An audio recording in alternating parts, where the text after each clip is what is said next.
महादिव्याकुक्षिरत्नं शब्दजितवरात्मजं राजचन्द्रमहं वन्दे तत्त्वलोचनदायकम् कल्याणपादपारामां श्रुतगङ्गा हिमाचलं विश्वाम्भोजरविन्देवं वन्दे श्रीनाथनन्दनम् जिनारायकुणन्ताणं सौवं विमोक्षकारणं सुन्दरपि सबुद्धिये સૌવવણિવંદનમ. સચશ્રુતને નમસ્કાર, અસીમ ઉપકારી આત્માને નમસ્કાર, તારક ત્રિપુટીને નમસ્કાર, મહાવિત્રોને નમસ્કાર, મહાવિત્રો સમાન મુરબ્બીઓ મુમુક્ષુને નમસ્કાર. પરમ કૃપાળુ દેવ પ્રણીત વચનામૃતજી પત્રાંક 140. મોરબી, બીજા ભાદરવા વદ આઠમ, સોમ, વિક્રમ સંવત 1946, તારીખ 6-10-1890. 2 જ લીટીનો પત્ર છે. ત્રિભુવનભાઈ માણેકચંદભાઈને લખાયો છે. પ્રશ્નોવાળું પત્ર મળ્યું, પ્રસન્ન થયો, પ્રત્યુત્તર લખીશ. પાત્રતા પ્રાપ્તિનો પ્રયાસ અધિક કરો. પત્ર પૂરો થઈ જાય છે. પરમ પૂજ્ય જુઠાભાઈના કહેવાથી અને જુઠાભાઈ સાથેના પત્ર વ્યવહારથી પરમ કૃપાળુદેવના પત્રો વાંચીને જે ત્રિભુવનભાઈ અને અંબાલાલભાઈને પ્રતીતિ આવી છે તેમાંના ત્રિભુવનભાઈની વાત છે. ત્રિભુવનભાઈ એટલે અંબાલાલભાઈના ભાઈ જ છે. ત્રિભુવનભાઈ માણેકચંદ અને અંબાલાલભાઈ લાલચંદભાઈ એ મામાશ્રીને ત્યાં દત્તક તરીકે ગયેલા એટલે તેમનું નામ બદલાઈ ગયું, પિતાશ્રીનું નામ જુદું લખાયું, પણ ખરેખર એ બધા ભાઈઓ છે. અને તેમાં આ વસ્તુ આવીને ઊભી રહી છે. તો પત્ર લખ્યો, પત્ર મળ્યો, ને જેટલા પત્રો થયા તે સત્સમાગમ વશાત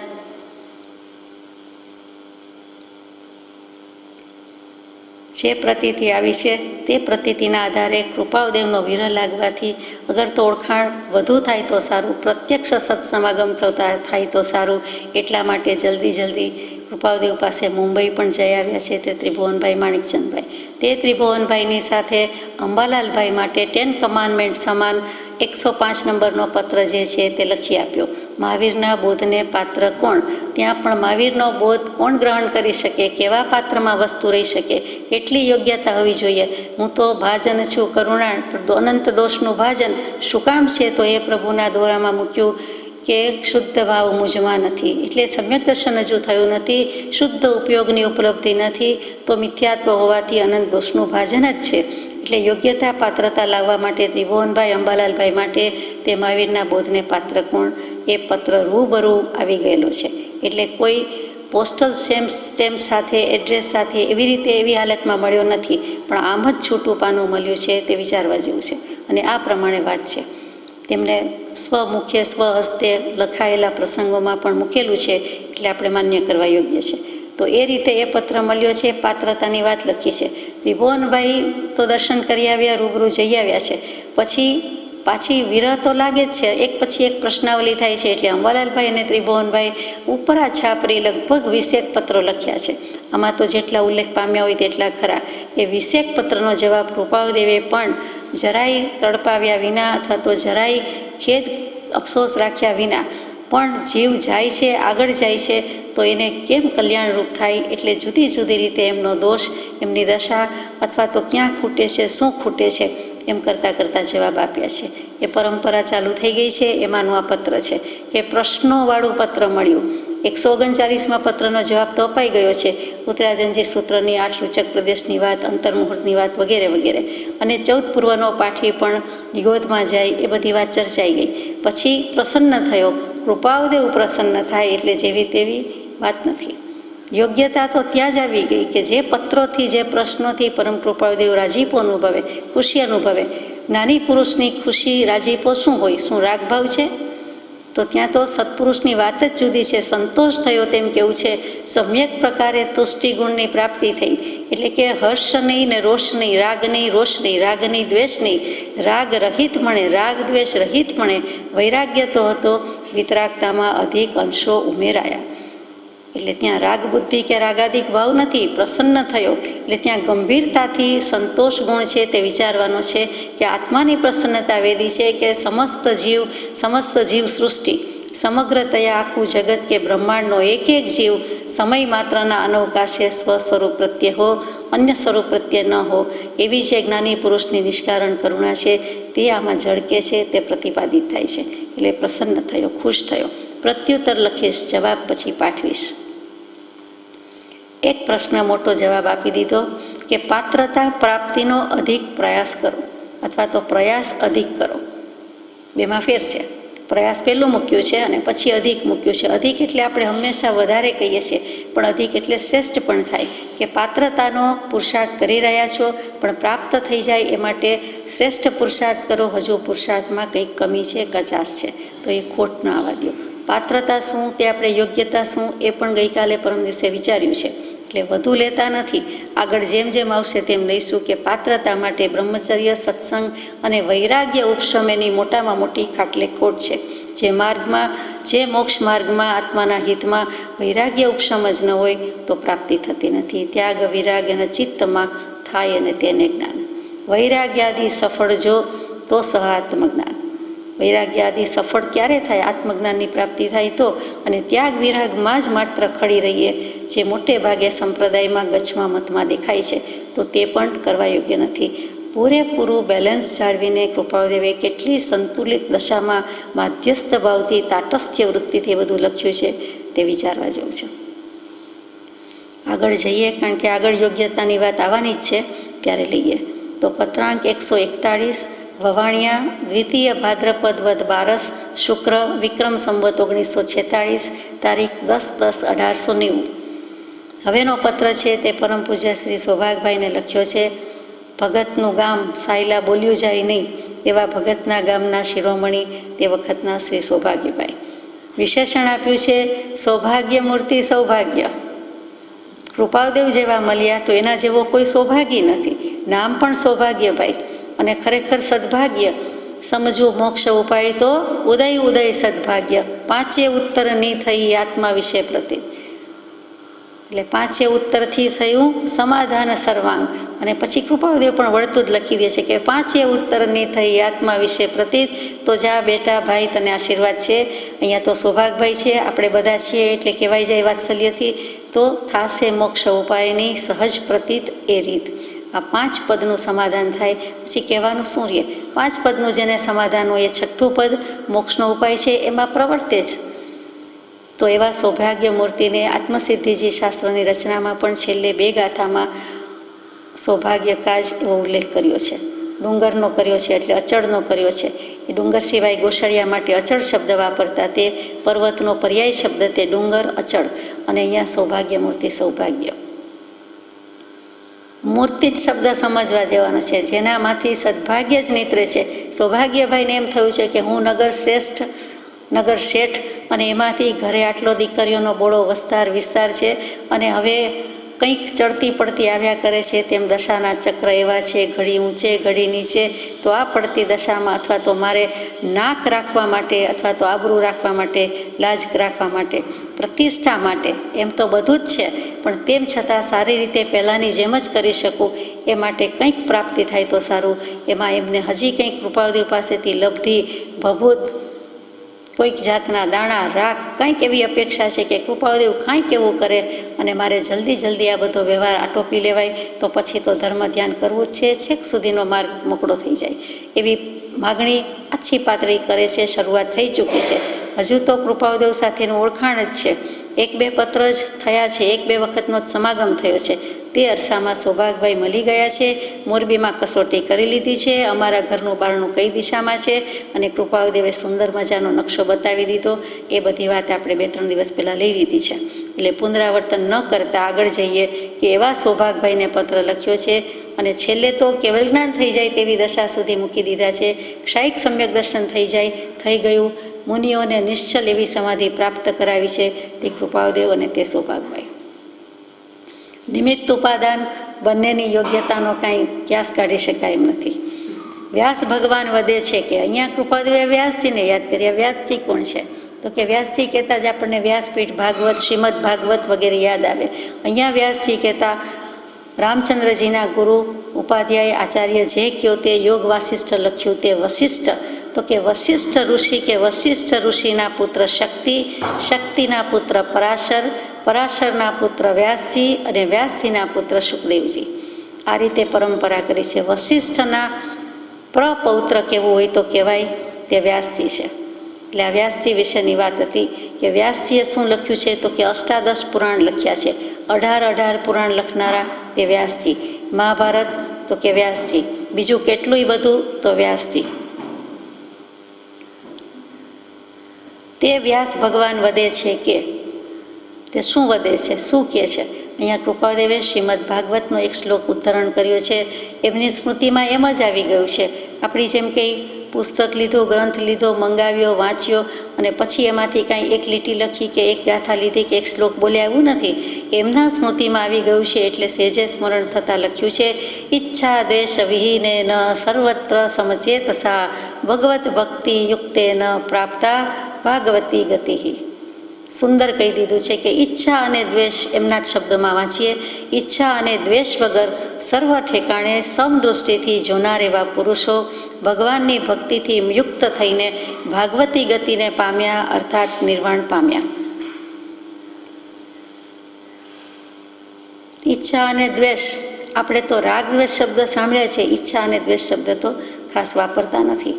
તો ઈચ્છા બેન કે રાગભાઈમાં કોઈ ફેર નથી. રાગ માટે અને દ્વેષ માટે ઓછામાં ઓછા 50-50 શબ્દ વપરાયા છે શાસ્ત્રોમાં. એમાંને આપણે કેટલાક વિચારી શકીએ? 2, 5, 10ની વાત થાય, કેટલીક વાત થાય. તો અહીંયા વિચારવાનું છે ઈચ્છા શું? હૈ ઈચ્છા દુઃખ મૂલ, જબ ઈચ્છા કા નાશ તબ મીટે અનાદિ ભૂલ. કોઈ પણ જાતની કાંઈ પણ ઈચ્છા થવી, ઈચ્છા શબ્દ જેવો છે કે કરી શકાય છે, કરી શકાતી નથી, પણ સમજાવ્યો જતો નથી, કયો જતો નથી. ઈચ્છા એક લાગણી છે, સંવેદન છે, ભાવ છે, વૃત્તિ છે.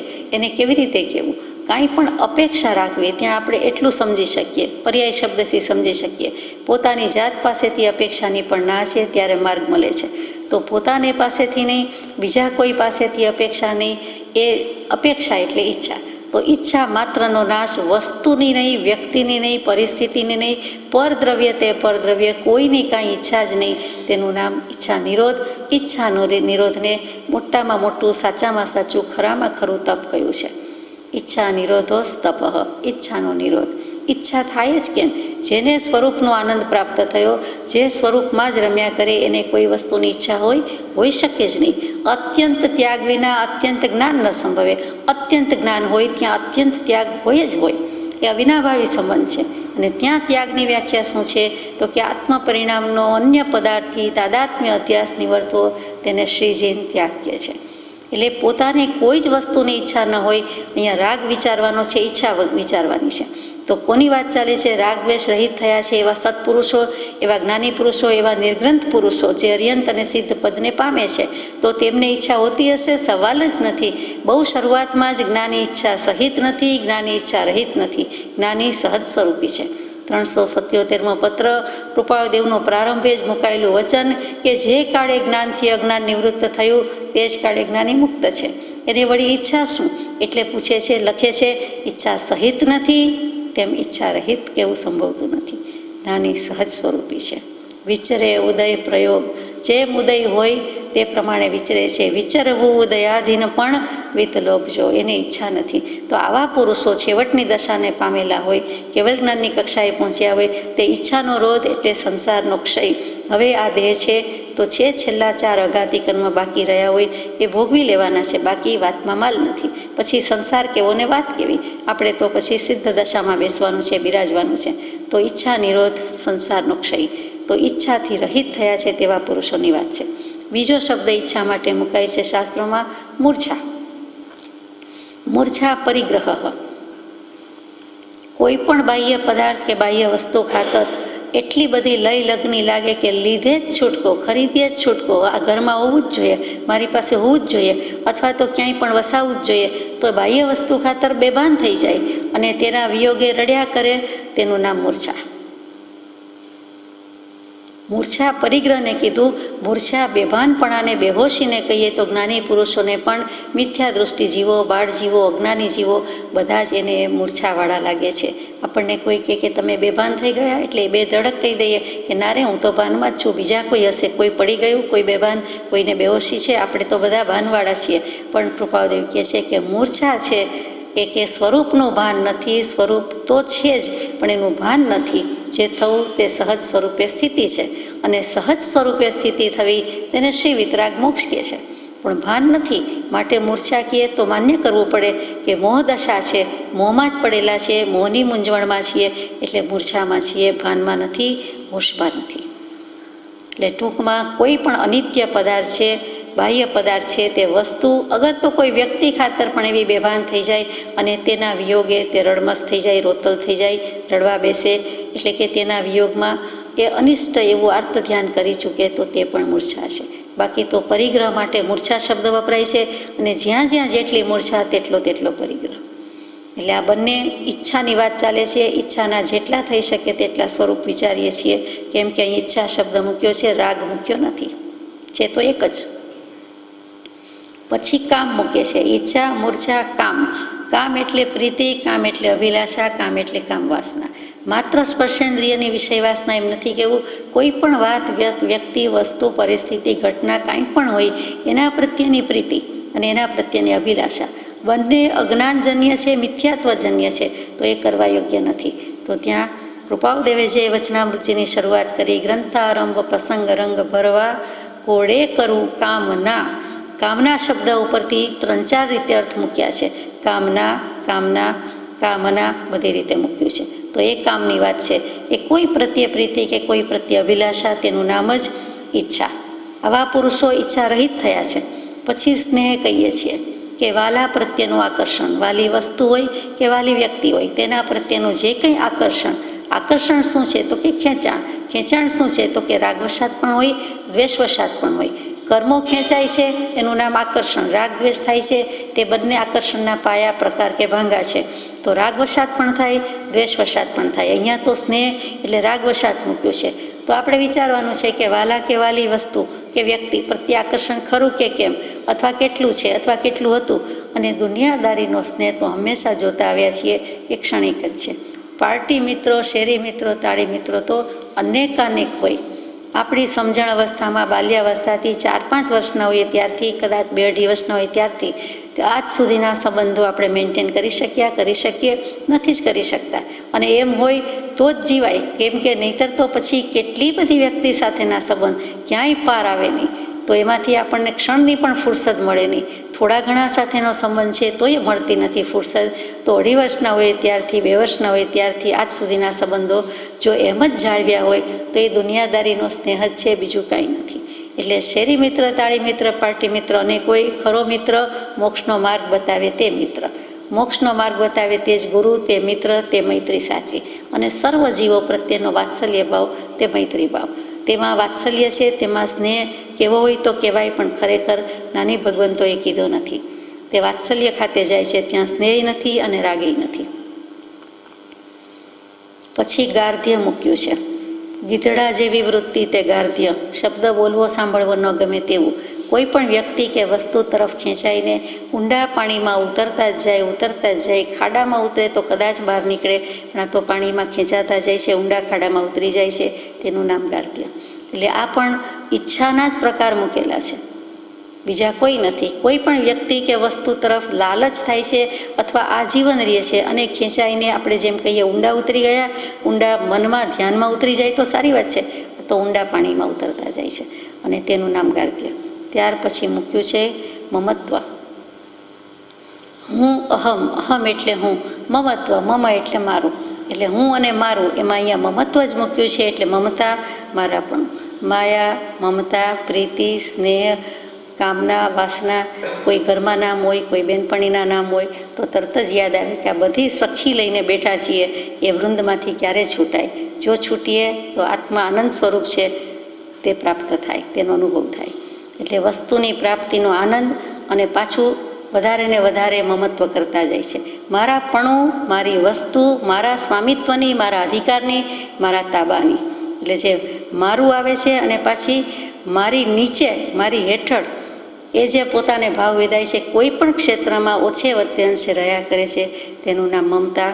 આપણને સારો એવો અનુભવ છે, ભલે દુઃખદ હોય પણ છે, એટલે સમજી શકાય કે મમતા કેટલી રાખીએ છીએ. ત્યાર પછી ઈચ્છાની જ વાત ચાલે છે. અભિનંદ મૂક્યું છે. અભિનંદન, કોંગ્રેચ્યુલેશન્સ બધાને કહેતા આવ્યા છીએ. તે જ અભિનંદવાળી વાત છે કે અભિવત્તાનંદ, એક તો આનંદ પામે છે અને વસ્તુની પ્રાપ્તિનો આનંદ પાછો બેવડાવે છે, બીજાને કઈ બતાવે છે, તે અભિનંદ છે. અમે ખુશ થયા, અમે કંઈક સિદ્ધ કર્યું, પાછો બીજો આપણને અભિનંદન આપે અથવા આપણે બીજાને આપીએ એટલે પાછો એનો પ્રસાર કરીએ છીએ, વિસ્તાર કરીએ છીએ. એટલે એ પણ કરવા યોગ્ય નથી અથવા એ પણ ઈચ્છામાં મૂકેલું છે. આપણી તારીફ થાય, આપણી પ્રશંસા થાય, આપણા વખાણ થાય, પોતાના થાય તો તે પણ ગમે છે, ગલીપચી થાય છે, ગલગલિયા થાય છે, સારું એવું ગમે છે અને તેવું જ બધા કરે તો સારું, અથવા વખાણ કરે તેવું જ કરવું, એવો કોઈ પણ ભાવ, કોઈ પણ વૃત્તિ અંશ માત્ર પણ હોય તો તે પણ ઈચ્છા જ છે, બીજું કાંઈ નથી. એ ઈચ્છાનું જ સ્વરૂપ છે. એટલે ઈચ્છા બેનને જુદી જુદી રીતે કેટલું મૂકેલું છે અને તેનો ત્યાગ કરવાનો છે, સમજવાનું છે. અને છેલ્લું, કારણ કે આમાં તો પારાવે એવું નથી, અભિલાષા. ઘણીવાર એમ થાય કે અભિલાષામાં શું વાંધો, મહત્વાકાંક્ષામાં શું વાંધો? તો કે કાંક્ષા, આકાંક્ષા, ઈચ્છા, અભિલાષા, મહત્વાકાંક્ષા આ બધા જ પર્યાય શબ્દો છે. આપણે મુક્ત થવાની એક અભિલાષા સેવી શકાય, એની છૂટ આપી છે કે હું મોક્ષે જાઉં, કે હું મુક્ત થાવ, એ મારી અભિલાષા છે. ક્ષમાપના પત્રમાં બોલીએ છીએ એક જ અભિલાષાની છૂટ છે, બાકી તો છેલ્લે તો એ છોડવાની છે. એટલે ઈચ્છા કહીએ, મનોરથ કહીએ, ચાહના કહીએ, તે બધું જ અભિલાષા ખાતે જાય. મહત્વાકાંક્ષા પણ ખાસ જાય. અભિલાષા અજ્ઞાન, મિથ્યાત્વ જન્ય જ હોવાથી તેનો પણ ત્યાગ કરવાનો છે, રાખવાની નથી. એ ત્યાગ થાય છે ત્યારે જ આવા નિરાગી પુરુષો, વિતરાગી પુરુષ થાય છે, નિર્ગ્રંથ મહાત્મા થાય છે. ઈચ્છા અને દ્વેષ વગર. આ ઈચ્છાની વાત આપણે અહીંયા પૂરી કરીએ છીએ. ટૂંકમાં કહેવું હોય તો આ 10 શબ્દોમાં ઈચ્છા એ જ રાગ, રાગ એ જ ઈચ્છા, અને તે કરવા યોગ્ય નથી. તો દ્વેષ કરવા યોગ્ય થોડો હોય. જો રાગ કરવાની નાખીએ તો દ્વેષની તો ના હોય જ. તો દ્વેષ માટે પણ કહ્યું કે પહેલામાં પહેલો શબ્દ ઈર્ષા મૂકી. કોઈની પણ અદેખાઈ કરવી, કોઈનું પણ સારું ન જોઈ શકવું, અદેખાઈ, દેખવું અને તરત દાજવું, તેનું નામ ઈર્ષા.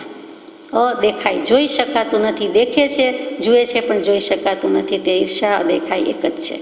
પછી રોષ મૂક્યો છે કે કોઈના ઉપર ક્રોધ થાય, કોપ થાય, ગુસ્સો થાય. જાતે તો બળે, ક્રોધ એનો સ્વભાવ છે, બીજાને પણ બાળે, એ પણ એનો સ્વભાવ છે. એ ચેપી છે, માટે થાય છે.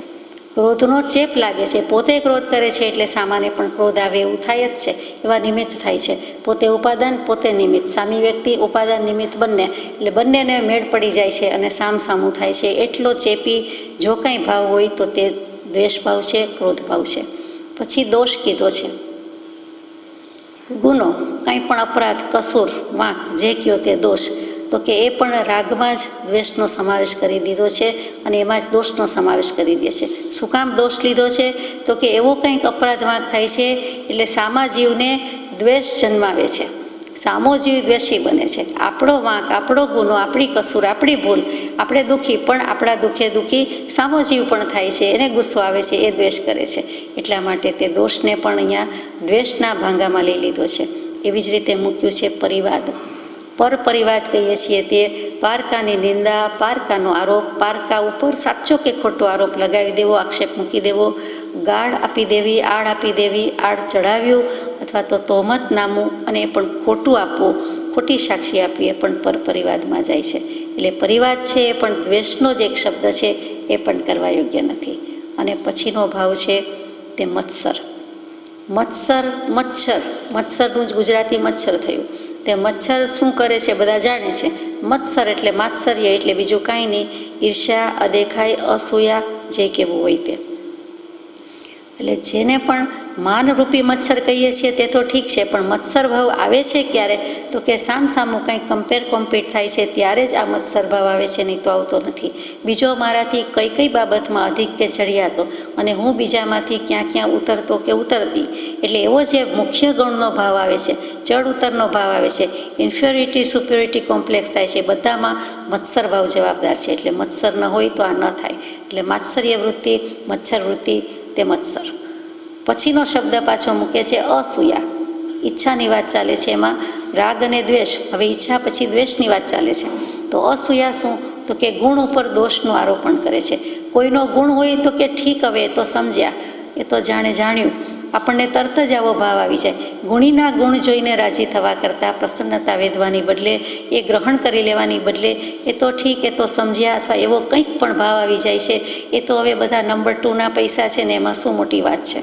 એક દ્રવ્ય ઉપાર્જન આર્થિક નીતિ જે કંઈ સાંગોપાંગ શુદ્ધ રીતે કરી હોય, કૃપાદેવી કહે છે તેવો શુદ્ધ વ્યવહાર હોય તો બરાબર છે, બાકી એમાં શું દાદ આપવા જેવું કર્યું, એમ તરત જ થઈ જાય છે. એટલે ને એના ધન પ્રત્યેની, લક્ષ્મી પ્રત્યે જાણીએ અજાણીએ આપણે આવો ભાવ કરી નાખ્યો, અસૂયા ભાવ કરી નાખ્યો. જીવને સમજમાંય નથી, આપણા જ્ઞાનમાં ખ્યાલમાંય નથી, એવી રીતે આવા ભાવો થઈ જાય છે અને કર્મબંધ લાગ્યા કરે છે. ત્યાર પછી વેર મૂક્યું છે. કોઈ પણ દુશ્મની, શત્રુવટ, દુશ્મનાવટ આપણને કોઈ પ્રત્યે હોય કે નહીં, પણ કોઈને આપણા પ્રત્યે હોય તો શું કરવું? તો કે કોઈને હોય તો પૂર્વકર્મ વશાત છે, પણ આપણે મન તો એ મિત્ર જ છે ને, વેર નથી ને, શત્રુ નથી ને, આપણો તો દોસ્ત જ છે ને, તો આપણું મન દૂષિત થતું નથી. સામાનું થાય તો આપણે કાંઈ કરી શકીએ એમ તો નથી. એક દ્રવ્ય બીજા દ્રવ્યને આમ પણ કાંઈ કરી શકતું નથી. તો આપણું મન દૂષિત નથી, એ જ આપણે કરી શકીએ. આપણે કોઈ સાથે વેર ન રાખીએ. બીજાને હોય તો ભલે હોય. વેરમ મજ્જમણ કેણઈ. આપણે દરરોજ પ્રતિક્રમણમાં, સંવત્સરીમાં વગેરે બોલતા હોઈએ છીએ. ખામે મી સૌવે જીવાવી ખમંતુ મેં મિત્તિ મેં સૌવ ભૂયેસુ સર્વભૂત પ્રાણી જીવાત્મા પ્રત્યે મૈત્રી ભાવ જો તે મિત્તિ અને વેરમ મજ્જમણ કેણવી. કોઈ પ્રત્યે વેર ન હજો. અને છેલ્લું દ્વેષમાં મૂકીએ પ્રચંડ.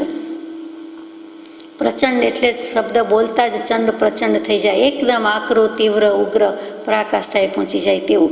તો એ પ્રચંડ. અને અહીંયા પ્રચંડ શું કહેવું છે? તો કે પ્રચંડ નામનો એક દાનવ થઈ ગયો, એ આસુરી વૃત્તિ થઈ જાય છે અને આપણને દ્વેષભાવ આવી જાય છે. તે વખતે જીવનું સ્વરૂપ જ બદલાઈ જાય છે. જેમ ક્રોધમાં બદલાઈ જાય છે, તેમ દ્વેષભાવમાં પણ બદલાઈ જાય છે. મૂળ પોતે અસલ આત્મા છે, સામો પણ આત્મા છે, દરેકના કર્મબંધ પ્રમાણે થયા કરે છે, પોતાના ભાવ પ્રમાણે રહ્યા કરે છે. તો એમાં દ્વેષભાવ શા માટે લાવવો? એમ વિચારીને જ્ઞાની પુરુષોએ ફેંસલો લઈ લીધો. ન ઈચ્છા જોઈએ, ન દ્વેષ જોઈએ, ન રાગ જોઈએ, ન દ્વેષ જોઈએ. મારુષ માતુષ માસ્તુષ મુનિ. અને એને એટલું પણ યાદ ન રહ્યું મંત્ર સ્મરણમાં, એટલું જ્ઞાનનું આવરણ આવ્યું. પૂર્વભાવમાં એટલું જ્ઞાન હતું, પણ એ જ્ઞાન વેદતા એમ થઈ ગયું કે મારે જ ઉપાધિ છે ને, મારે જ બધાને કહેવાનું, શીખડાવવાનું, સમજાવવાનું. એવા કંઈક વિકલ્પ કર્યા કે બીજા બધા ટેસ્ટથી રહે છે, એમને કોઈ જવાબદારી ઉપાધિ નથી, અને હું જાણે ઉપાધ્યાય મુનિ છું અને મારે બધાને કહેવાનું છે, એવો ભાવ આગલા ભાવે આવી ગયો. એક લકીર માત્ર જ રાખવા માટે આવી ગયેલો. તે ભાવથી એવું જ્ઞાનાવરણીય કર્મ બંધાયું કે બીજે ભવે ગુરુ મળ્યા, ઓળખાણ પડી અને કહ્યું કે મારુષ માતુષ. ક્રોધ ન કરવો અને રાગ ન કરવો, એટલે રૂષ્ટ ન થવું, તુષ્ટ ન થવું. એટલે રૂષ્ટ પહેલાં દ્વેષ લઈ લીધો છે અને પછી રાગ લીધો છે કે દ્વેષી ન થા, રાગી ન થા. એટલો બોધ આપ્યો તો મારુષ માતુષ પણ યાદ ન રહે, એટલે માસ તુષ થઈ ગયું. અને માસ તુષ એમ કરતાં કરતાં ગોખતા હજી આત્માની પ્રાપ્તિ નથી થઈ. તે વખતે એક માજીને જોયું, અડદ ઉપણતા હતા અને કંઈક અનાજ સાફ કરતા હતા. અડદ ઉપણતી વખતે સુપડામાં એમણે જોયું અને એમાં માંસ તોષ, એટલે કે અચ્છા, મને આમ કહ્યું છે મારા ગુરુએ કે માંસ એટલે અડદ. કોઈ પણ અનાજ થાય પણ ખરેખર તો અડદ થાય. તો અહીંયા માંસ અને તુષ એટલે છોડા, છોતરા, છાલ, બહારની ચામડી, સ્કિન છે તે. તો કે આ દાણો અને આ ચામડી એક સાથે જ રહેલા છે, એની છાલ એક સાથે જ છે. એવી જ રીતે દેહ અને આત્મા ઓતપ્રોત થઈને ક્ષીર નિર્વત રહેલા છે, પણ મારે એનો વિવેક કરવાનો છે. અને હવે સમજાઈ ગયું કે માંસ તુષ મંત્ર કેમ આપ્યો. તરત જ સમજાયું કે દેહ અને આત્મા તો જુદા જ છે. અને ત્યાં ને ત્યાં સ્વરૂપનું જ્ઞાન, કેવલ જ્ઞાન સુધી લઈ ગયા. એટલે આત્માનું જ્ઞાન, કેવલ જ્ઞાન છેક સુધીની પ્રાપ્તિ, શુદ્ધ ઉપયોગ ફરી વળ્યો, સમગ્ર આત્મપ્રદેશો ઉપર ફરી વળ્યો. અસંખ્યાત આત્મપ્રદેશી દ્રવ્ય, 8 સૂચક પ્રદેશનો નિર્બંધ છે અને શુદ્ધ ઉપયોગ ફરી વળ્યો, કેવલ જ્ઞાન થઈ ગયું. જે કયો તે શ્રેણીએ ચડી ગયા, બધું થોડીક વારમાં બની ગયું. તે માસ્તુષ મુનિનું દૃષ્ટાંત, શિવભૂતિ મુનિનું દૃષ્ટાંત, માસ્તુષ મંત્રવાળા મુનિ. તે આપણે જાણીએ છીએ. એ જ વસ્તુ બૃહદ્રવ્ય સંગ્રહ કૃપાદેવે ઈડરગીરી પર 7 મુનિને ભણાવ્યો, શીખવાડ્યો. કાનમાં ફૂંકીને મંત્ર બેસાડ્યો એમ કહીએ તો ચાલે, બાજુમાં બેસાડીને ઉપનિષદની અદાથી, ઉપનિષદકારની અદાથી. ખરેખર કાનમાં ફૂંકવા જેવું કંઈ નથી, એક બોલાય છે. અને તે વખતે જે કહ્યું કે મારુજ્જહ, કોઈ દ્વેષ ન કરો, કોઈ રાગ ન કરો, કોઈ સંકલ્પ ન કરો, કોઈ વિકલ્પ ન કરો, એ જ ધ્યાન, એ જ આત્મધ્યાન. અને એમાં જ મસ્ત રહ્યો. જેટલી મિનિટ રહેવાય, જેટલો ટાઈમ રહેવાય તેટલું. તે બોધ અહીંયા આપણને ધીમેકથી આપી દીધો. એવા પુરુષો ઈચ્છા અને દ્વેષ વગરના છે. એને પછી સમદૃષ્ટિ જોઈને નવાઈ શું કીધી એમાં? સર્વ ઠેકાણે સમદૃષ્ટિથી જોનાર. આટલી બધી ઈચ્છાના પ્રકાર, આટલા બધા રાગના પર્યાય, આટલા દ્વેષના પર્યાય, એમાંનો કોઈ વૃત્તિ ભાવ સ્પર્શતો ન હોય. ટોટલી અંતર્વૃત્તિ હોય, એબ્સોલ્યુટલી અને રિલેટિવલી અંતર્વૃત્તિ હોય. એ નિર્ગ્રંથ દશા જ હોય, એ કેવલ જ્ઞાન જ હોય. આત્માનું સ્વાભાવિક જ્ઞાન, સહજ સ્વભાવ પરિણામી જ્ઞાન, એ સિવાય બીજું છે શું? એ જ કેવલ જ્ઞાન છે, પરિપૂર્ણ સ્વરૂપ જ્ઞાન છે. એટલે એવા પુરુષો સમદૃષ્ટિથી જોઈ શકે છે.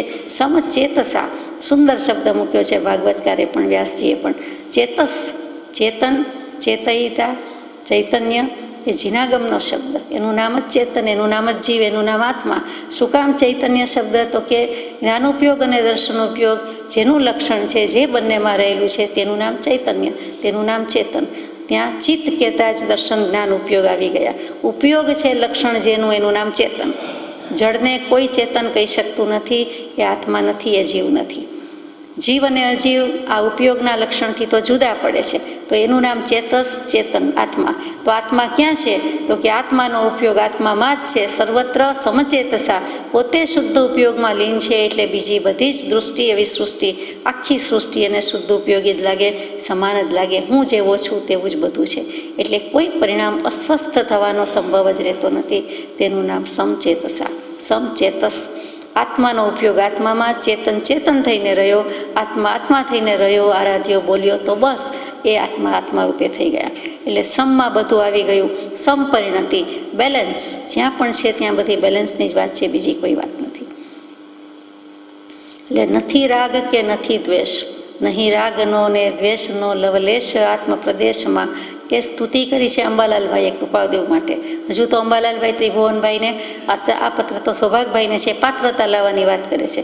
અને તે જ અંબાલાલભાઈ પાછી તે જ સ્તુતિ કરે છે કે એવા કૃપાદેવને પણ રાગ અને દ્વેષનો લવલેશ આત્મપ્રદેશમાં નથી. પ્રભુતુલ્યમાં શૈ તત્વજ્ઞાની રાજચંદ્ર મયા કરો, કૃપા કરો, કૃપા કરો. પાર્શ્વનાથ પ્રભુમાં આવે, કેવલ જ્ઞાન થયું ત્યારે કે પ્રભુ તુલ્ય મનોવૃત્તિ. કેવી મનોવૃત્તિ હતી? પ્રભુ તુલ્ય હતી. પોતે પ્રભુમય થયા, વિભુમય થયા, પોતાના જ આત્માના વિભવમાં ઠરેલા હતા. અને તે વખતે પાર્શ્વનાથ પ્રભુને એક નિંદા કરે, એક વંદના કરે, કોઈ પ્રત્યે કોઈ રાગ નહીં, કોઈ પ્રત્યે કોઈ દ્વેષ નહીં. અંશ માત્ર, અણુ માત્ર પણ રાગ આદિનો સદભાવ નથી. ત્યારે આ કેવલ જ્ઞાન દશા થઈ છે, ત્યારે મોક્ષે જવાય છે. ત્યારે એમ કહ્યું કે સમદૃષ્ટિથી જોનાર એવા પુરુષો ભગવાનની ભક્તિયુક્ત થઈને ભાગવતી ગતિને પામ્યા. આવા પુરુષોને હવે કરવાનું બાકી શું હોય, અથવા કેવી રીતે આ થયું? તો લખે છે કે ભગવાનની ભક્તિથી યુક્ત થઈને, એમનેમ થયું નથી. ભગવાન કોણ? ભક્તિ શું? આપણે તો જાણીએ છીએ ભગવાન કોણ. પોતે જ શુદ્ધાત્મા છે, પોતે જ ભગવાન છે. અને તે જ ભગવાનની ભક્તિથી, એટલે કે શુદ્ધાત્મા થઈ ગયા છે તેવા સત્પુરુષો એમની ભક્તિથી એમ કહેતા જીન ભક્તિ કહેતા જીનપદ નિજપદ એકતા, ભેદભાવ નહીં કાંઈ, લક્ષ્ય થવાને તેહનો કયા શાસ્ત્ર સુખદાય. તો જીનપદમાં જે છે તે જ નિજપદમાં રહેલું છે. પણ જીવ માને તો ને, વાત છે માન્યાની. માનતો નથી કે આપણામાં પોતાનામાં પણ અનંત ચતુષ્ટય ભર્યા છે. તો ભગવાનના ગુણો જેવા છે એમ કહીએ, એટલે શુદ્ધાત્માની ગુણ સંપત્તિ જેવી છે, ગુણ સમૃદ્ધિ, ગુણ વૈશિષ્ટ્ય, વૈવિધ્ય જે કયો તે એટલા બધા છે અને એવા સુંદર છે કે જેથી કરીને ભગવાનની ભક્તિ કરવાનું જ મન થાય, એ ગુણોની જ ભક્તિ કરવાનું મન થાય, એમાં જ લીન થાય. અને છેલ્લે નિશ્ચય ભક્તિ, યોગ ભક્તિ, પરાભક્તિ, એકતા ભક્તિ, તે પામીને ભાગવતી ગતિને પામ્યા. સદગુરુ સંત સ્વરૂપ તું જ એ દૃઢતા કરી દેજ. જે તમારું શુદ્ધ સ્વરૂપ છે એ જ મારું શુદ્ધ સ્વરૂપ છે, એમાં લયલીન થઈ જાય છે. છેલ્લે તું જ મુજ એક એવું થઈ જાય છે. આ જ સૌભાગભાઈના ઘરે કૃપાળદેવે થોડા વખત પછી, થોડા વર્ષ પછી એમના પત્નીશ્રી પણ હતા. અને એમને જે કયો તે આજ્ઞા કયો, આશીર્વાદ કયો તો ઠીક લાગે, એમ કહી દીધું કે તું જ મુજ એક. એટલે કે તમને જે ભાવ છે કે અમે જ્ઞાની છીએ કે જ્ઞાની પુરુષની પ્રતીતિ આવી છે, તો એ જે નિષ્ઠા છે એ પરથી તમે અને અમે અમારા સ્વરૂપમાં કોઈ ભેદ નથી, તમે પણ મોક્ષે જશો, તુજ મુજે એક થઈશું, એવો આશીર્વાદ આપી દીધો છે. કેમ કે એ પત્નીશ્રીને કૃપાળદેવનું પણ જ્ઞાની પુરુષનું પરમાત્મા તરીકેનું ઓળખાણ પડ્યું. એટલું જ નહીં પણ ઘરના વૈદ્યની કદર ન હોય, મોટે ભાગે એવું બને, તેમ સૌભાગભાઈની પણ પ્રતીતિ આવી કે આ બંને જ્ઞાન ગોષ્ઠી કરો છો. એટલે પૂછ્યું કૃપાળદેવે કે તમને લાગે છે કે અમે જ્ઞાની છીએ? તો કૃપાળદેવે પોતાના માટે પૂછ્યું ત્યારે કહ્યું પછી કે બંને જ્ઞાન ગોષ્ઠી કરી રહ્યા છો. સૌભાગભાઈને પણ જ્ઞાન છે, જ્ઞાની છે, દશાવાન પુરુષ છે, માત્ર પતિદેવ એવી રીતે માન્યું નથી. એટલે ત્યાં એમને પણ જે પ્રતીતિ આવી ગઈ બંને પુરુષોમાં, એ પ્રસંગ ઘણું સૂચવી જાય છે, ઘણું કહી જાય છે. તો એવા પુરુષો પણ ભગવાનની ભક્તિ તો કરે જ છે. ભગવાનની ભક્તિ એટલે વ્યવહારથી આપણને કીર્તન, વંદન, સેવન વગેરે લાગે છે. ખરેખર તો એવા પુરુષના વચનમાં તલ્લીનતા હોય, એમના બોધમાં તલ્લીનતા હોય, તો તે પણ ભક્તિ જ છે, તે પણ શ્રદ્ધા છે, તે પણ આસ્થા છે, તે નિષ્ઠા છે, અને તે જ નિષ્ઠા છેક સુધી લઈ જાય છે. તે વચનને પણ આપણો નમસ્કાર છે. એટલે એવા ભગવાનની ભક્તિથી ભાગવતી ગતિને પામ્યા. આગળ ઉપર પણ કહે છે ભાગવતમાં કે આત્મારામશ્ચ મુનયો નિર્ગ્રંથે, આવી નિર્ગ્રંથ દશા, આવી મુનિ દશા, આવા આત્મારામે સ્વરૂપ વિલાસી ભગવંતો પણ કેમ ભગવાનની ભક્તિ કરે છે? આ સુખદેવજીને અથવા તો વ્યાસજીને શું ઓછું થયું હતું? તો વ્યાસજીને બધું જ સર્વગુણ સંપન્ન હોવા છતાં હરિરસ અખંડપણે ગાયો નહોતો, ત્યાં સુધી આત્મદર્શનની પ્રાપ્તિ નહોતી. હરિરસ અખંડપણે ગાવાનું એમને સદભાગ્ય પ્રાપ્ત થયું. એના કારણે તો એમણે આ ભાગવત, અષ્ટાદશ પુરાણ વગેરે રચના કરી છે. તો એવા વ્યાસજીને પણ આ તકે આપણા નમસ્કાર છે. એવા ઈચ્છા અને દ્વેષ વિના સર્વ ઠેકાણે સમદૃષ્ટિથી જોનાર એવા પુરુષો ભગવાનની ભક્તિ કરીને અથવા તો અહીંયા થઈને ભક્તિથી યુક્ત થઈને, ભગવાનની ભક્તિ એક બાજુ ને પોતે એક બાજુ એમ નહીં, શબ્દો અધર્ય એમ નહીં, શબ્દો પ્રમાણે ભાવ ભાષણ થઈ જાય, પરિણમી જાય છે. આત્મસિદ્ધિ બોલીએ, બોલનાર જુદો, ગાનાર જુદો, લખનાર જુદો એમ નહીં, પછી બધું જ એક થઈ જાય. જ્ઞાતા જ્ઞાન, જ્ઞેય ધ્યાતા ધ્યાન, ધ્યેય દૃષ્ટા દર્શન દૃશ્ય બધું એક થઈ જાય. તેનું નામ ધ્યાન, તેનું નામ સ્થિરતા, તેનું નામ શુદ્ધ ઉપયોગ, શુદ્ધ ભાવની પ્રાપ્તિ, સ્વરૂપની પ્રાપ્તિ. તો એવી પ્રાપ્તિ કરીને ભાગવતી ગતિને પામ્યા. ભાગવતી ગતિ કંઈ 4 ગતિમાં નામ આવતું નથી. નરક ગતિ, દેવગતિ, મનુષ્ય ગતિ, તિર્યંજ ગતિ, પંચમ પરમ ગતિ, સિદ્ધ પદ, મોક્ષ ગતિ, તેનું નામ ભાગવતી ગતિ, કે જ્યાં બધા સિદ્ધાર્થમાં ભગવંતો વસી રહ્યા છે, અર્થાત નિર્વાણ પામ્યા. ભૂલ ન થાય એટલે લખ્યું કે અર્થાત એટલે કે નિર્વાણ પામ્યા. નિર્વાણ શબ્દ એ મજાનો છે. વાન વિનાની સ્થિતિ, વાન કહેતા બાહ્ય રૂપ કહીએ છીએ, તે કોમ્પ્લેક્શન કહીએ છીએ, સ્કિન કહીએ છીએ, તે એના વિનાની સ્થિતિ. હવે દેહ જ લેવાનો નથી, તો દેહ ધરવાનો ન હોય તો પછી કોમ્પ્લેક્શન, રૂપ, રંગ, દેહ, આકાર, ઘાટ કંઈ આવતું જ નથી. એટલે નિર્વાણ. અને નિર્વાણ બીજી રીતે કહો તો વાયુ, હવા. એટલે જેમ વાયુ હોય તો દીવો બુઝે છે, ચાલે છે, દીવો સળગે છે, પ્રજ્વલિત રહે છે, પણ નહીં તો એ ચેતેલો રહેતો નથી. કંઈ ને કંઈ રીતે પણ સહેજ પણ હવા તો જોઈએ જ જોઈએ. તો અહીંયા હવે કોઈ હવા કહેતા, શ્વાસ કહેતા, ઉચ્છ્વાસ કહેતા કાંઈ જ લેવાનું નથી, દેહ જ નથી, તો શ્વાસોચ્છ્વાસ ક્યાંથી હોય? એટલે વા પણ બુઝાઈ ગયો, હવા પણ નથી, એનું નામ નિર્વાણ. હવે કાંઈ જ બાકી નથી, અર્થાત નિર્વાણ પામ્યા. કાયા નહીં, કર્મ નહીં, ક્લેશ નહીં, કશાય નહીં, સુખ નહીં, દુઃખ નહીં, તો પછી જન્મ જરા રોગ નહીં, તો હોય શું? તો કે શુદ્ધ સિદ્ધ અનંત આત્મિક સુખની લહેરમાં વિરાજમાન, નિરંજન પદની પ્રાપ્તિ કરનાર તેવા સિદ્ધ ભગવાન. ત્યાં કર્મની કશાયની કાલીમાં અંજન, દેહ જ નથી, કંઈ લેવાનું પ્રયોજન જ જ્યાં નથી, ત્યાં પછી બીજું શું હોય? તેને પામ્યા છે. તે જેટલા પામ્યા છે તે બધાય સિદ્ધાત્માને આપણા સમયના નમસ્કાર છે. હવે આપ જુઓ, એ વચનમાં કેટલો બધો પરમાર્થ તેમણે સમાવ્યો છે. પ્રસંગવશાત એ વાક્યનું સ્મરણ થવાથી લખ્યું, એટલે કે ઉપલી ગાથા એટલા માટે લખાઈ ગઈ છે. આ વચનમાં એટલે ઈચ્છા દ્વેષ રહિત થયા, તો કેટલો બધો પરમાર્થ ભાગવતના રચયિતા વ્યાસજીએ સમાવ્યો છે કે રાગ દ્વેષ રહિત દશાનું આટલું મહાત્મ્ય છે. અને ભગવાનની ભક્તિમાં જોડાયા ત્યારે આમ થયું છે. ભગવાનની ભક્તિ, શુદ્ધાત્માની ભક્તિ, જીનપદની ભક્તિ કહેતા નિજપદની પ્રાપ્તિ કરી છે, તેની વાત છે. નિરંતર સાથે રહેવા દેવામાં ભગવતને શું ખોટ જતી હશે? ત્યાં સૌભાગભાઈને કૃપાળદેવે કહી દીધું કે બધું જ અમારી પાસે છે, બધું જ બરોબર, પણ આપ ત્યાં અને અમે અહીંયા, બંનેને સામસામા સત્સંગની બરાબર સમાગમની તલપ લાગી છે. અને એમ થાય છે કે ક્યારે મળીએ, ક્યારે વાત થાય, ક્યારે વાત વિનિમય થાય. કૃપાળદેવને ઘણું આપવાનું છે, સૌભાગભાઈને ઘણું લેવાનું છે, પણ હજુ જાણે સમય પાક્યો નથી, પાકી રહ્યો છે, પાકતો જાય છે. નિરંતર સાથે રહેવા દેવામાં ભગવતને શું ખોટ જતી હશે? નિરંતર સમય માત્રનો પણ આંતરું ન હજો, આત્માથી આત્મા એની સાથે જ છે. દૈહિક રીતે સ્થૂળ દૃષ્ટિએ, ભૌતિક દૃષ્ટિએ બંને વચ્ચે વવાણિયા સાયલા, મુંબઈ સાયલા, મોરબી સાયલા જેટલું અંતર છે. હકીકતમાં તો એક આત્માનો જે કાંઈ રણકાર ભણકાર છે તે બીજો આત્મા સાંભળે જ છે. અંતર્યામી રે સ્વામી સાંભળો. અંતર્યામી કોને કહેવાય? યા ટુ ગો આવે એટલે જ્યાં જવું આવે ત્યાં જાણવું આવે જ. એટલે અંતરને જાણે છે. કોણ અંતરને જાણે છે? પોતાના અંતરને જાણે છે, કેમ કે અંતર્ભેદ થયો છે અને જ્ઞાન થયું છે અંતર્જ્ઞાન, એટલે બીજાના અંતરને પણ જાણે છે. તેનું નામ અંતર્યામી.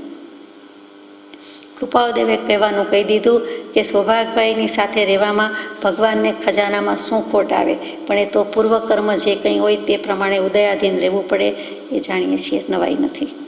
લિખિત અંગ મૂક્યું છે આજ્ઞાંકિત, અસત્પુરુષોનો વિનય.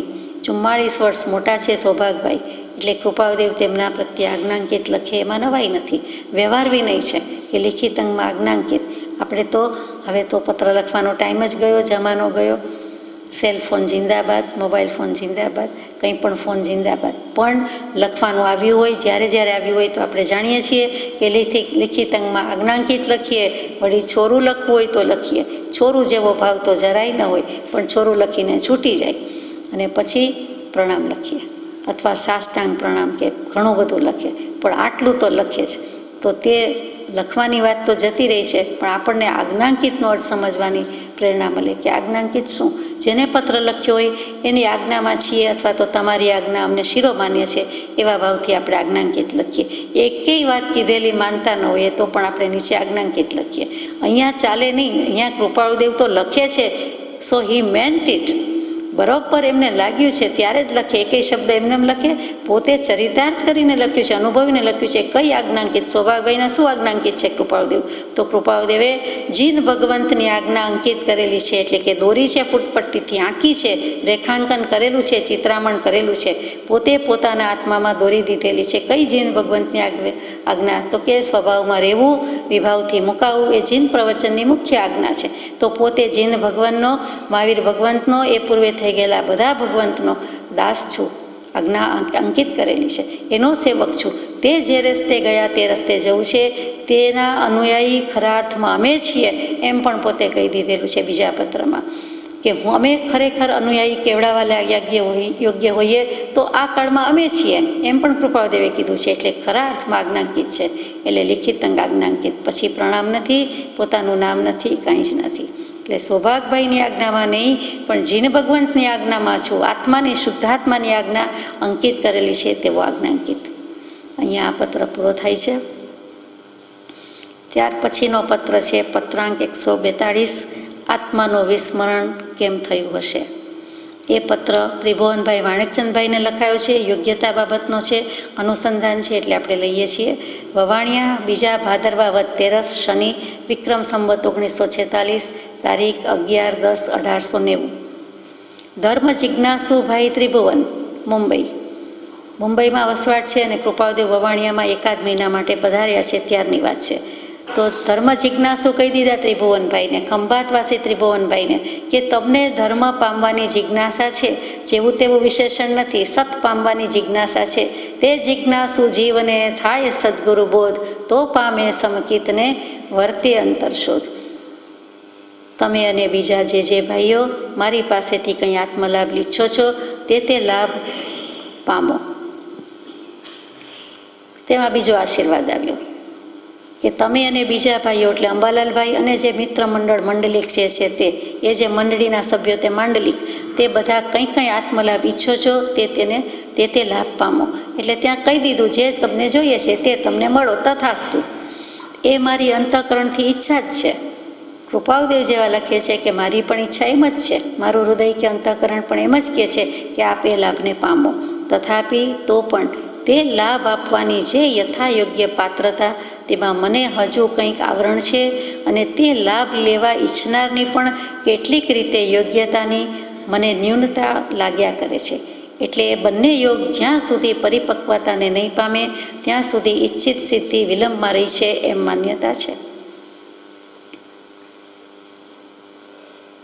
કૃપાળુદેવને કેવલ જ્ઞાન જ્યાં સુધી નથી ત્યાં સુધી એમ લાગે છે કે હું કંઈ પણ કહેવાને માટે યોગ્ય નથી. મહાવીર સ્વામીએ કેવલ જ્ઞાન થતાં સુધી વર્ષ 12 અને 6.5 માસ એટલે 12.5 વર્ષ અને બીજા 15 દિવસ ત્યાં સુધી એમ થયું કે કેવલ જ્ઞાનની પ્રાપ્તિ પછી જ કંઈક કહેવું, પછી જ દેશના દેવાને યોગ્ય છું. ત્યાં સુધી મૌન, ધ્યાન, એકાંત, સાધના જે કયો તે કરી છે. તો બીજા પણ તીર્થંકર દેવો બધા દેશના ક્યારે આપે છે? કેવલ જ્ઞાનની પ્રાપ્તિ થયા પછી. કૃપાળુદેવને પણ એમ થાય છે કે બધું જ યથાયોગ્ય થઈ જાવ. યથાયોગ્ય એટલે યથાખ્યાત ચારિત્રની પ્રાપ્તિ હોય, સંપૂર્ણ રીતે યોગ્ય હોવું તે યથાયોગ્ય. આ પત્રની અપેક્ષાએ તો તેમ જ લાગે છે. તો તે જે યથાયોગ્ય પાત્રતા હોવી જોઈએ તેમાં મને હજુ કંઈક આવરણ છે. યાને કે કેવલ જ્ઞાનની પ્રાપ્તિ નથી એમ ચોખ્ખું ચણક કીધું હોય તો ના નહીં.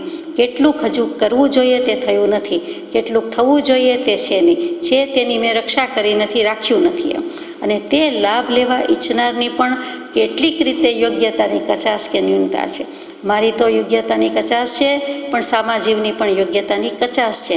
આમ પણ સામાજીવને કંઈ કહેવું હોય તો એમ જ કહેવાય, પોતાનાથી જ વાત ઉપાડાય કે મને પણ નથી આવડતું, તમને પણ નહીં આવડતું હોય, મને પણ ખબર નથી, તમને પણ ખબર નહીં હોય. ચાલો આપણે સાથે કરીએ, ચાલો આપણે સાથે જઈએ. આ જ્ઞાની પુરુષોનો, મહાપુરુષોનો, સત્પુરુષોનો અનંતકાળમાં કોઈ બાદ નથી. બધાનો આ વિનય છે, મોટા પુરુષોનો વિનય છે. સાથે જ રાખે. અમે અને તમે જુદું પાડવા જેવું હોય, ન ચાલી શકે તેવું હોય, અર્થઘટન બદલાઈ જાય તેવું હોય, કશાય ભાવ થાય એવું હોય તો જ જુદું પાડે તમે અને અમે. અમે આમ, તમે આમ, તો જ આવે, નહીં તો આવે નહીં. એટલે બંને યોગ લઈ લીધા છે. આ પુરુષની સરળતા છે, નિર્દોષતા છે, નિખાલસતા છે. કયો પુરુષ, કયો જ્ઞાની પુરુષ આવો એકરાર કરે? તો કૃપાળુદેવે કર્યો છે કે તે બંને યોગ જ્યાં સુધી પરિપક્વ નહીં થાય ત્યાં સુધી ઈચ્છિત સિદ્ધિ વિલંબમાં રહી છે એમ માન્યતા છે. ફરી ફરી અનુકંપા આવી જાય છે, અનુકંપા આવી જાય છે, પરની દયા આવી જાય છે. એટલે કંઈક પત્રથી અગર તો પ્રત્યક્ષ સમાગમમાં કંઈ કહેવાઈ જાય છે, પણ નિરૂપાયતા આગળ શું કરું? પોતાની કઈ ન્યૂનતાને પૂર્ણતા કેમ કહું? મારી અંશે પણ ન્યૂનતા હોય, કમી કચાશ હોય તો એને હું પરિપૂર્ણતા કેમ કહું? હું પૂરેપૂરું કહી શકું નહીં. આપણે પણ આમ તો એવું જ કરતા હોઈએ છીએ કે 100 રૂપિયા હોય તો જ 100 રૂપિયા કહીએ, 99 રૂપિયાને 95 પૈસા હોઈએ તો ગણી બતાવીએ કે 99 રૂપિયાને 95 પૈસા છે, 5 પૈસા ઓછા છે. હિસાબ કોડીનો, બક્ષિસ લાખની. એવા કોઈ પણ સંબંધમાં, કોઈ પણ વ્યવહારમાં એવું આવડે જ છે કે જેટલી અધૂરપ હોય તેનો એકરાર કરીએ છીએ, બીજાને કરાવીએ છીએ કે આમ નથી, આ પૂરી નોટ નથી, આ પૂરેપૂરા પૈસા નથી, પૂરેપૂરી અમાઉન્ટ નથી, જે કહી તેટલી અમાઉન્ટ નથી, આ ઓછું છે, આ થોડુંક પણ ઓછું છે, આ કયા પ્રમાણે લખ્યું નથી. આંકડામાં $1,00,000 કે $1,00,000 લખીએ અને પછી શબ્દોમાં લખવાનું આવે ને ઓછું લખીએ તો માથામેળ વિનાની વાત કહેવાય. તેવું જ કૃપાળુદેવને લાગે છે કે અંશે પણ ન્યૂનતા હોય તે ન્યૂન તે ન્યૂન, કમ તે કમ, ઓછું તે ઓછું, અધૂરું તે અધૂરું, અપૂરતું. આખા ફ્રૂટમાંથી એક જ છિલકું લઈ લીધું હોય કે સહેજ જ ઘસરકો લગાડ્યો હોય તો પણ એ અખંડ કહેતા નથી, એને આપણે આખું ફ્રૂટ કહેતા નથી, આખું ફળ કહેતા નથી, કોઈ નટ્સમાં પણ કહેતા નથી. તેમ આત્માની વાત છે, સ્વરૂપ પ્રાપ્તિની વાત છે. એમાં અંશે પણ કચાશ કે બાકી હોય. કચાશ કેવું ઠીક લાગતું નથી, પણ અધૂરપ કેવી હોય, અપૂર્ણતા કેવી વધુ ઠીક છે. કૃપાળુદેવે જે શબ્દ વાપર્યો છે તે જ.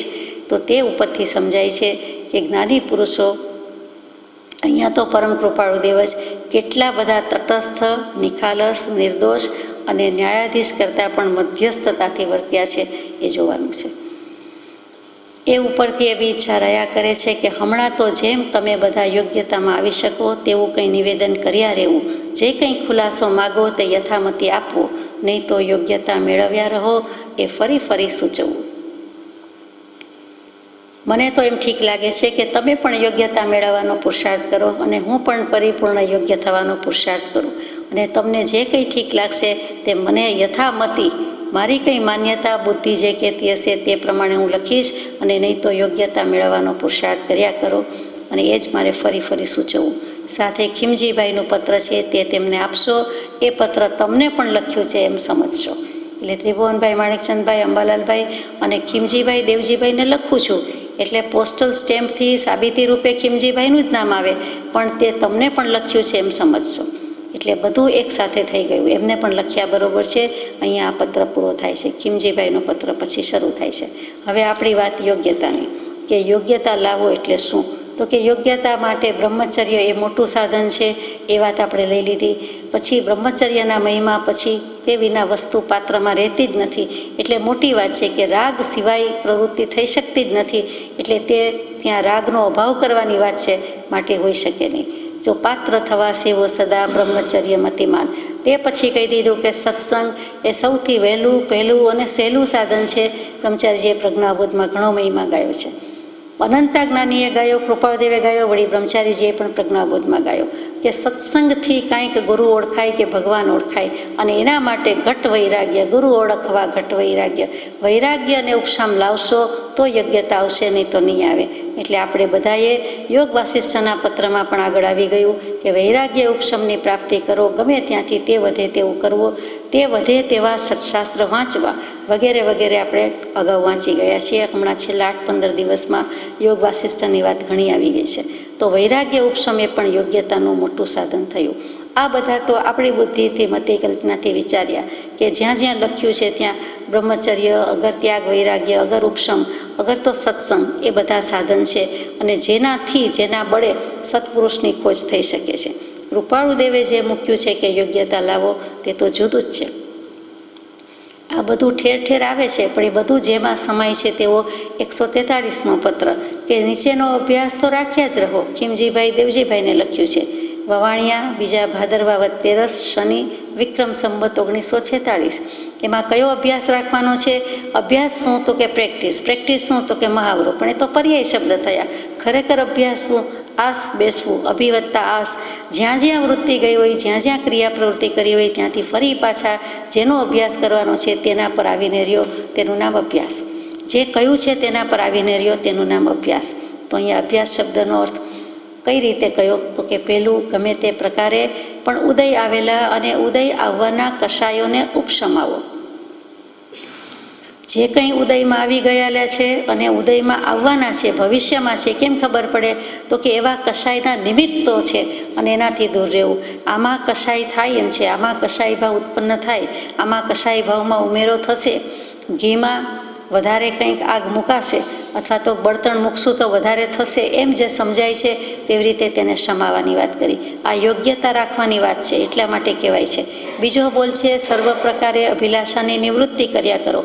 કોઈ પણ પ્રકારની અભિલાષા હોય, આ જમવું છે, આ પીવું છે, આ જવું છે, આ કરવું છે, આ પૂજા કરવી છે, આટલી કલાક વાંચવું છે, એમાં બધી જ અભિલાષા આવી ગઈ. સંકલ્પાત્મક અને વિકલ્પાત્મક કોઈ પણ આશા, અપેક્ષા, અરમાન, અભિલાષા એ મિથ્યાત્વજન્ય છે, એ મિથ્યાત્વ વશાત ઉત્પન્ન થાય છે.